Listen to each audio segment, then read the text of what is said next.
Student, welcome back to the class of maths. I am Asifa Jamil. Last class हम लोग class 9 का एक new exercise start की थी, that is linear equation in two variable. तो linear equation in two variable हम लोग देख रहे थे, इसको बोलते हैं linear equation in two variable, और कुछ हम लोग क्वेश्चन सॉल्व किए थे। क्लियर? तो exercise 4A question number 1 up to question number 3 तक दिए थे। आई होप कि कंप्लीट हो गया होगा। अब हम लोग आगे स्टार्ट करेंगे। ये linear equation in two variable 10 में डीपली पढ़ेंगे। एक पॉइंट हम लिखा रहे हैं, इसको याद रखो, अदरवाइज 10 में हम लोग को और दूसरा पॉइंट पढ़ना है। Linear equation in two variable का हाउ मेनी सॉल्यूशन पूछेगा, तो अभी याद रखो कि इनफाइनाइट मेनी सॉल्यूशन होगा। ठीक है, linear equation in two variable का इनफाइनाइट मेनी सॉल्यूशन होगा। ऐसे होता नहीं है इनफाइनाइट मेनी सॉल्यूशन, लेकिन अभी याद रख लो कि इनफाइनाइट मेनी सॉल्यूशन होगा। क्लियर? तो एक पॉइंट हम लिख दे रहे हैं, वो चीज याद रख लेना। linear equation in two variable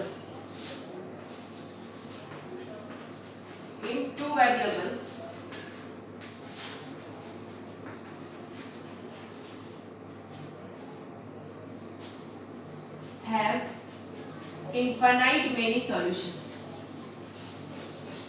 infinite many solution वो कैसे होगा, वो अभी हम समझा रहे हैं। infinite many solution clear? ये कैसे होगा, हम एग्जांपल लेकर के अभी हम समझा रहे हैं। ये फैक्ट है, याद रखना, अदरवाइज ये होता नहीं है। 10 में जाकर इसको हम लोग 3 टाइप्स पढ़ेंगे। एक हम लोग पढ़ेंगे इनफाइनाइट मेनी सॉल्यूशन, नेक्स्ट हम लोग पढ़ेंगे यूनिक सॉल्यूशन, और फिर नेक्स्ट नो सॉल्यूशन। क्लियर? तो एक यहाँ पर याद रखो कि इनफाइनाइट मेनी सॉल्यूशन होगा। इसका भी हम दे करके एग्जांपल देके समझा दे रहे। तो समझो, देखो कोई भी तुम linear equation in two variable general term ले लो। जैसे हम ले लिए कि 2x + 4y + 7 = 0। ये linear equation in two variable है। अब इसका कितना सॉल्यूशन होगा? सॉल्यूशन कहने का मतलब है x और y का वैल्यू फाइंड आउट करना है। समझ आया? तो यहाँ पर जब भी लीनियर इक्वेशन टू वेरिएबल होगा तो x का वैल्यू अपने मन से पुट करना और y को निकालना। अदरवाइज हम बताए थे कि जब दो वेरिएबल होता है तो मिनिमम 2 इक्वेशन हम लोग को फाइंड आउट करना पड़ता है। लेकिन यहाँ पर अभी हम लोग को इक्वेशन फाइंड आउट नहीं करना, ये 10 में करना इक्वेशन फाइंड आउट। अभी यहाँ पर x का वैल्यू अपने मन से पुट करेंगे और y फाइंड आउट करेंगे। क्लियर? तो हम अपने मन से ले सकते हैं। तो हम यहाँ पर एक बॉक्स बना दे रहे हैं। यहाँ पर हम एक बॉक्स बना लिए और x और y का वैल्यू ले रहे हैं। तो इनफाइनाइट लेते हैं, बहुत सारा सॉल्यूशन। x का वैल्यू तुम कुछ भी ले सकते हो। तो यहाँ पर हम क्या लिए, x का वैल्यू, और ये है तुम्हारा y। क्लियर? तो x का वैल्यू अपने मन से पुट करो, x का वैल्यू अपने मन से पुट करो। यहाँ पर हम ले लेते हैं 6, अच्छा होगा क्योंकि कट जाए वो, सो में फ्रैक्शन में ना आए। तो x का वैल्यू अपने मन से लो, या y का वैल्यू भी अपने मन से ले सकते हैं। ऐसा कुछ नहीं है कि x का वैल्यू लेंगे, y का वैल्यू भी लेंगे तो x निकलेगा। अगर x का वैल्यू लेंगे तो y फाइंड आउट होगा। तो x का वैल्यू अगर हम लोग 0 रखते हैं, x का वैल्यू अगर हम लोग 0 रखते हैं तो x का वैल्यू इस इक्वेशन में 0 रखो। 2 × 0 + 4y + 6 = 0। तो ये तो वैल्यू 0 हो गया। 4y = -6, तो y -6/4। 2 3 6, that is -1.5। तो क्या हो जाएगा y का वैल्यू -1.5। अब x का वैल्यू अपने मन से रखो। x का वैल्यू अगर मान लो -1 रखे तो क्या होगा, 2 × -1 + 4y + 6 = 0। तो ये क्या हो जाएगा, बोलो, -2 + 4y + 6 = 0। तो यहाँ से तुम्हारा फाइंड आउट हो जाएगा 4y + 4 = 0। तो 4y = -4। तो क्या होगा y का वैल्यू, बोलो, y का वैल्यू क्या फाइंड आउट हुआ, -1 फाइंड आउट हुआ। इस तरह से हम x का वैल्यू हम अपने मन से रख सकते हैं। 1 भी रख लो, 2 रख लो, 3 रख लो। इस तरह x का वैल्यू रखेंगे तो y ऑटोमेटिक निकलते हुए चला आएगा। तो x का वैल्यू कुछ भी रख सकते हैं हम लोग। तो x का वैल्यू जब इनफाइनाइट होगा तो y भी फाइंड आउट कितना होगा, इनफाइनाइट होगा। इसलिए ये सॉल्यूशन क्या होता है, linear equation in two variable have infinite many solution. Clear? समझ आ गया? पॉइंट क्लियर हो गया? चलो हम लोग स्टार्ट करते हैं एक्सरसाइज का क्वेश्चन नंबर 4 तक तो दिए थे। 4 का, अच्छा 4 समझा दे। 4 नहीं दिए थे, सॉरी 3 तक दिए थे। 4 करते हैं क्वेश्चन। 4 के बाद आज हम लोग चैप्टर कंप्लीट करेंगे। ज्यादा इस चैप्टर में नहीं पढ़ना, बहुत हल्के में पढ़ना है। 10 में इसको थ्रोली पढ़ेंगे। क्लियर? तो अभी फिर इसके बाद हम लोग ग्राफ पर क्वेश्चन सॉल्व करेंगे। लीनियर इक्वेशन टू वेरिएबल को ग्राफ पर डालेंगे। क्लियर? तो और देखो क्वेश्चन नंबर 3 से हम लोग शुरू करते हैं।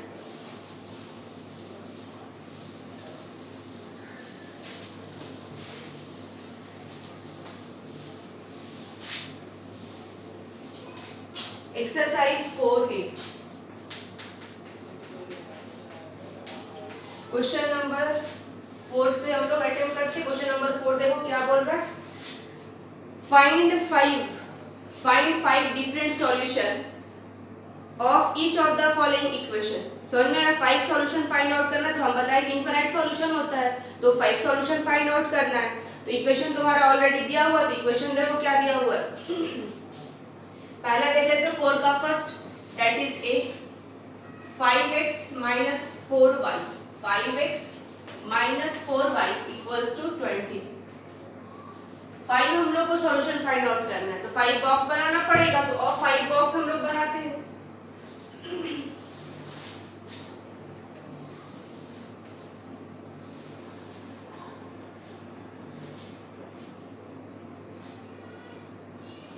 ठीक है, 5 हो गया। एक्स वाई, अब x का वैल्यू अपने मन से उठाओ, तुम x भी ले सकते हो y भी ले सकते हो, ऐसा नहीं कि हम x ले रहे तो x ही लेना होगा, y भी ले सकते हो, y का वैल्यू तो x निकलेगा, x का वैल्यू लेंगे तो y फाइंड आउट होगा। तो x का वैल्यू अपने मन से हम लेते हैं, x का वैल्यू 0 लिए तो क्या हो जाएगा 5 into 0 minus 4y equals to 20।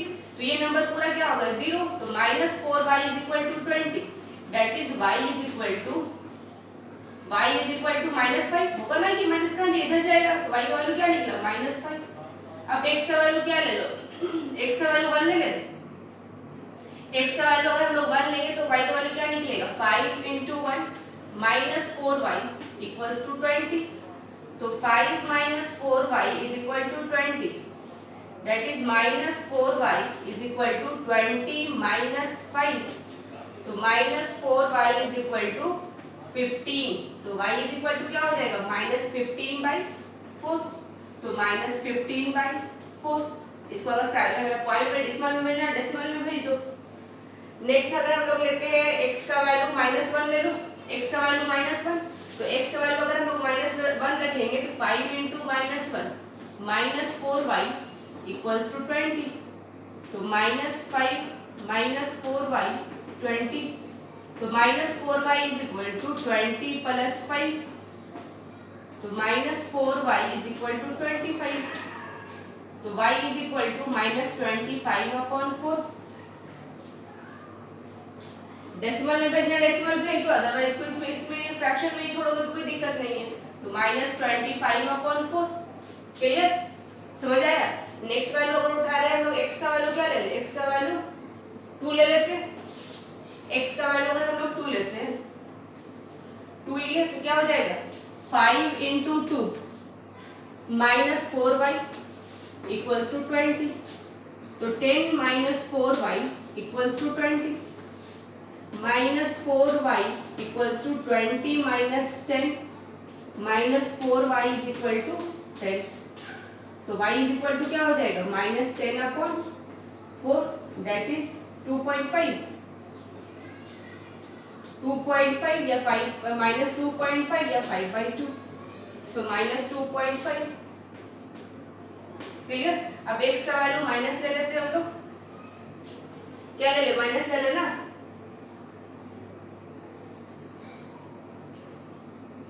Minus अगर x का वैल्यू -2 लेते हैं तो क्या हो जाएगा 5 into -2 minus 4y equals to 20, -10 minus 4y equals to 20, तो -4y is equal to 20 plus 10, तो y is equal to क्या हो जाएगा 30 -30/4।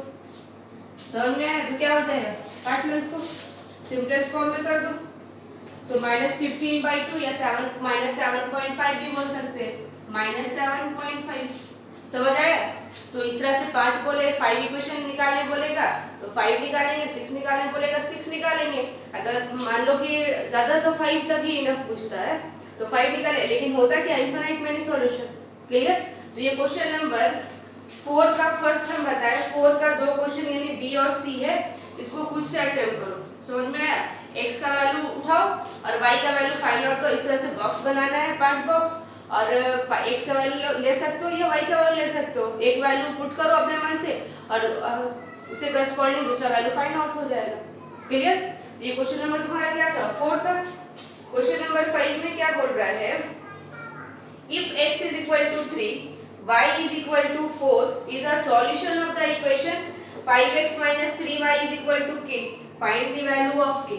समझ आया? तो ये क्वेश्चन नंबर, और देखो क्वेश्चन नंबर 5। देखो कोई अपने मन से ऐसे हम वैल्यू लिए ना 0 1 -1 2 -2 लिए।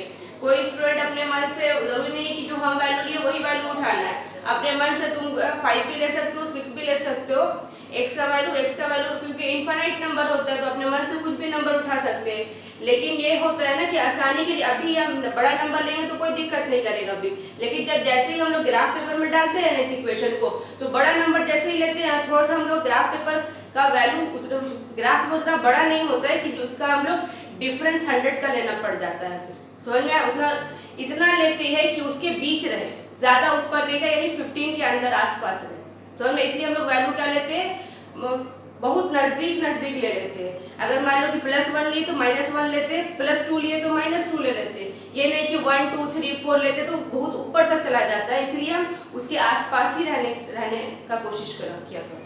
क्लियर? समझ में? वो ग्राफ पढ़ेंगे तो क्लियर हो जाएगा क्यों हम आसपास नंबर ले रहे हैं।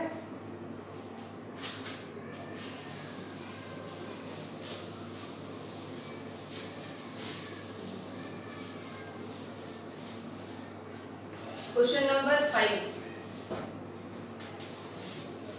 5 में क्या बोल रहा है? x is equal to 3, y is equal to 4. x is equal to 3, y is equal to 4. x is equal to 3, y is equal to 4 is a solution of this equation. यानी x is equal to 3 और y is equal to 4 जो है ये solution है किसका? 5x minus 3y equals to k. Clear? यानी x is equal to 3 और y is equal to 4 ये इस इक्वेशन का सॉल्यूशन है। यानी कहीं ना कहीं ये इक्वेशन हम अगर सॉल्व करते हैं तो ये वैल्यू x का वैल्यू क्या निकल के आएगा? 3 और y का वैल्यू क्या निकल के आना चाहिए? 4। तो अगर ये x is equal to 3, y is equal to 4 इस इक्वेशन का सॉल्यूशन है तो ये वैल्यू अगर इस इक्वेशन में पुट करेंगे तो क्या करेगा? सेटिस्फाई करना पड़ेगा उसको। समझ में आया? तो यानी ये इसका सॉल्यूशन बोल दिया, ऑलरेडी ये बोल चुका है। तो बस ये वैल्यू जैसे ही इस इक्वेशन में पुट करेंगे इक्वेशन को क्या करेगा? सेटिस्फाई करेगा। सेटिस्फाई करने का मतलब है कि LHS इक्वल्स टू RHS आना चाहिए। क्लियर? तो अगर ये सॉल्यूशन है तो हम लोग क्या करेंगे? x is equal to 3 y is equal to 4 solution इस इक्वेशन में पुट करेंगे। जैसे ही अगर पुट करेंगे तो 5 into x की जगह पर 3 minus 3y की जगह पर 4 इक्वल्स टू क्या आना चाहिए? k के बराबर आना चाहिए। तो क्या हो जाएगा? बोलो 15 minus 12 इक्वल्स टू k। तो k का वैल्यू क्या निकल करके आ गया? 3। तो ये हो गया हम लोग का आंसर। ये हो गया आंसर। क्लियर? समझ में आया? जो सॉल्यूशन बोल चुका है वो। ये क्वेश्चन नंबर क्या था? 5 था। क्वेश्चन नंबर 6 में क्या बोल रहा है? If x is equal to 3k plus 2 and y is equal to 2k minus 1 is a solution of this equation. समझ में आया? यानी यहाँ पर जो इक्वेशन था x is equal to simple 3 था। नेक्स्ट क्वेश्चन में दैट इज क्वेश्चन नंबर 6 में बोल रहा है x is equal to 3k plus 2 and y is equal to 2k minus 1 is the solution of this equation. समझ में? वो इक्वेशन दिया हुआ है तो बस अगर वो इक्वेशन है तो उसको सेटिस्फाई करेगा। और देखते हैं question number 6। x is equal to 3k plus 2 3k plus 2 y is equal to 2k minus 1 2k minus 1 ये सॉल्यूशन है किस इक्वेशन का? 4x minus 3y plus 1 equals to 0। समझ में है? यानी x and y जो है इस इक्वेशन का सॉल्यूशन है। यानी इसको अगर हम लोग सॉल्व करेंगे तो ये वैल्यू फाइंड आउट होना चाहिए। तो ये इसका अगर सॉल्यूशन है तो ये वैल्यू इसको क्या इक्वेशन क्या करेगा? सेटिस्फाई करेगा। बस सेटिस्फाई करेगा तो वैल्यू उठाकर पुट कर दो इस इक्वेशन में। पुट कर दें यहाँ पर तो क्या हो जाएगा? 4x की जगह पर क्या?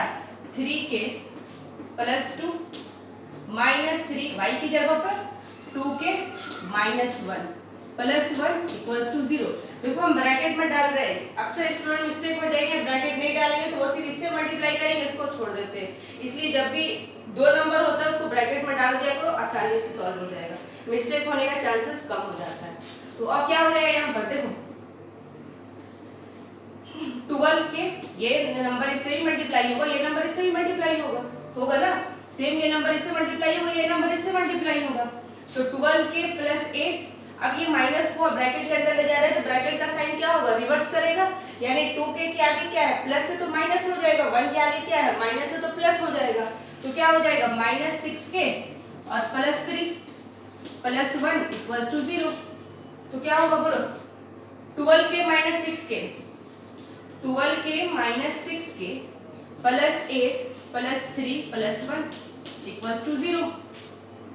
तो क्या हो जाएगा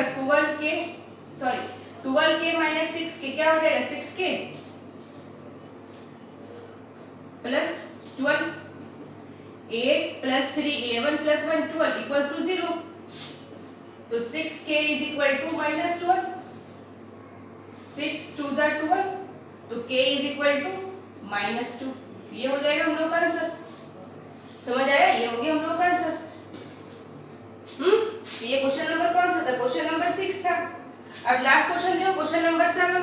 क्वेश्चन नंबर 7 में क्या बोल रहा है, देखो जो क्वेश्चन नंबर 7 हम बता रहे ना, ये क्वेश्चन 10th क्लास में भी मिलेगा, लेकिन वहां पर सॉल्व करने बोलेगा विद ग्राफ पेपर के साथ, समझ में आ रहा है, ग्राफ पेपर के साथ यूज करने बोलेगा। ये क्वेश्चन क्या है, the cost of 5 pencil is equal to the cost of 2 ball pen, right a linear equation in 2 variable. समझ में आ रहा है, यानी 5 पेंसिल का जो कॉस्ट है वो 2 पेन के कॉस्ट के बराबर है, तो इसको क्या करना है, लीनियर इक्वेशन में डालना है। तो अगर हम लोग मान लेते हैं कि एक पेन का कॉस्ट x है, क्योंकि यहाँ पे पेन का कॉस्ट ऑलरेडी दिया हुआ है, क्या दे रहा है, यहाँ पे यूज करने बोल दिया x एंड y यूज करना है। तो यानी पेन का अगर हम लोग कॉस्ट, एक पेन का कॉस्ट अगर x मान लेते हैं तो 5 पेन का कॉस्ट क्या हो जाएगा, 5x हो जाएगा ना। यूनिटरी मेथड लगेगा यहाँ पर समझो पहले।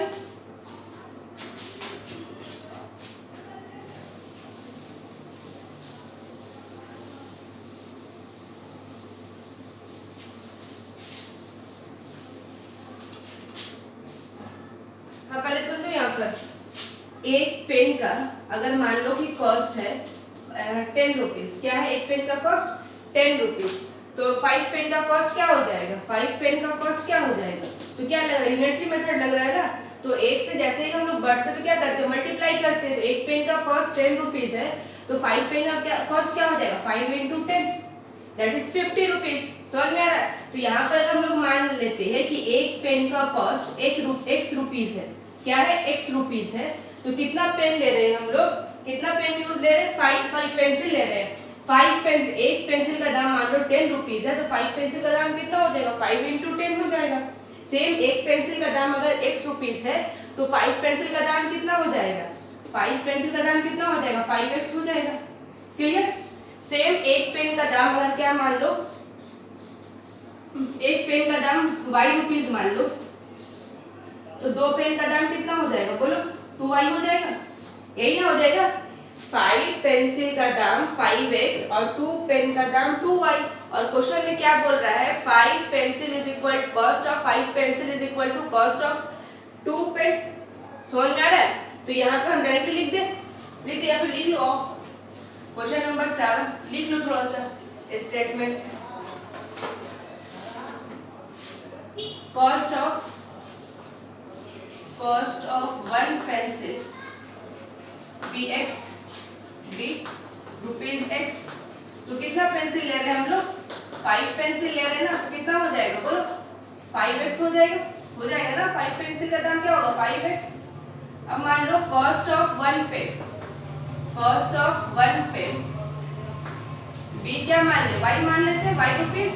तो कितना पेन ले रहे हैं हम, 2 पेन ले रहे हैं ना, तो 2 पेन का दाम कितना हो जाएगा बोलो, 2 पेन का दाम कितना हो जाएगा, 2y हो जाएगा, 2y। अब अकॉर्डिंग टू क्वेश्चन क्या बोल रहा है कि 5 पेंसिल जितने में हम कितने में खरीद रहे हैं उतना में हम 2 पेन खरीद रहे हैं, that is cost of 5 pencil is equal to cost of 2 pen. तो क्वेश्चन ये बोल रहा है cost of 5 pencil equals to cost of 2 pen, cost of 2 pen. तो 5 पेंसिल का कॉस्ट क्या है, यहाँ पर देखो 5x है, तो 5 कॉस्ट ऑफ 5 पेंसिल की जगह पे क्या लिखेंगे, 5x equals to cost of 2 पाई का दाम क्या होगा 2y। तो अब इसको तरीके से थोड़ा सा लिख देते हैं 5x minus 2y equals to 0। तो देखो linear equation in two variable. अब यहाँ पर अगर मान लो कि a का वैल्यू पूछना है तो क्या बोलोगे 5, b का वैल्यू पूछना तो क्या बोलोगे -2 और c नहीं है तो c दैट इज 0 है। अगर abc पूछेगा तो ये, क्योंकि लेकिन abc तो पूछ नहीं रहा है। क्लियर।